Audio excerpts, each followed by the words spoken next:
जय मंगल सर्वमंगल मंगले शिवे सर्वार्थ साधके शरण्ये त्र्यंबके गौरी नारायणी नमोस्तुते।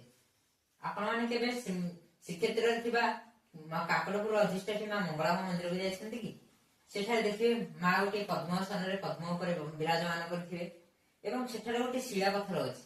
से शिला पत्थरटी मध्ये गोटे पद्म ऊपर रखा जाइछि एवं से शिला पत्थर रहस्य होला एहा कि जे मां मंगला प्रत्येक दिन श्रीमंदिर को महाप्रभु दर्शन निमित्त आसी थांती एवं दर्शन सारी गला पर मंदिर चारिपटे परिक्रमा करिथांती एवं एहा परे क्लांत शरीर को नहीं से शिला पत्थर ऊपर मां शयन करिथांती।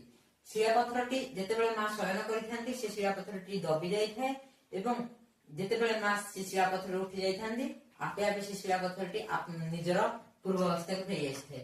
एबेले वीडियो देखिबा हमको फॉलो करंतु। जय जगन्नाथ।